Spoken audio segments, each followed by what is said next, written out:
Weight loss ചെയ്യുന്നവർക്ക് try ചെയ്യാൻ പറ്റിയ ഒരു ഹെൽത്തി എഗ് ബുർജി റെസിപ്പിയാണ് ഇന്നത്തെ വീഡിയോ.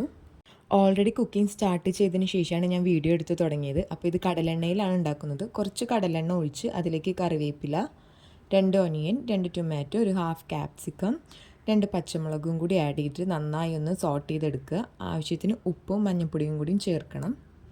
ഡയറ്റ് എടുക്കുന്നവർക്ക് നല്ലൊരു ഓപ്ഷനാണ് കടലെണ്ണ. ഈ ഒരു റെസിപ്പിയിൽ ഗ്രീൻ പീസും കൂടി ആഡ് ചെയ്യാവുന്നതാണ്. അതും ടേസ്റ്റ് ഉണ്ടാവും. പക്ഷേ ഞാൻ വെള്ളത്തിലിട്ട് വയ്ക്കാൻ മറന്നുപോയ കാരണം ആ ഒരു സ്റ്റെപ്പ് ഞാൻ സ്കിപ്പ് ചെയ്യാണ്. ഡിന്നറായിട്ടാണ് കൂടുതലും ഞാനിത് കഴിക്കാറുള്ളത്. ഇതൊരെണ്ണം കഴിച്ചാൽ നല്ല ഫില്ലിങ്ങുമാണ്.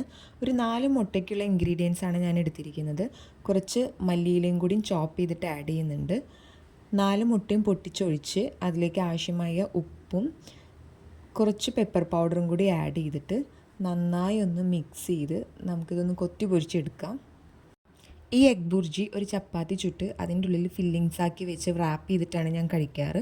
ഒപ്പം ഒരു 4-5 സ്ലൈസസ് ക്യുക്കുംബറും കൂടി ഞാൻ ആഡ് ചെയ്യാറുണ്ട്. അപ്പോൾ നല്ല ഫില്ലിംഗ് ആയിരിക്കും, നമുക്ക് രാവിലേക്കൊന്നും വിശക്കില്ല. കുട്ടികളുടെ ഇഷ്ടത്തിനനുസരിച്ച് വേണമെങ്കിൽ ചപ്പാത്തിയിൽ കുറച്ച് ടൊമാറ്റോ സോസ് ആഡ് ചെയ്തിട്ട് ഈ ഫില്ലിങ്സ് വെച്ച് കൊടുത്താൽ അവർക്കും ഇഷ്ടപ്പെടും. അപ്പോൾ നമ്മുടെ എഗ് ബുർജി ഇവിടെ റെഡി ആയിട്ടുണ്ട്.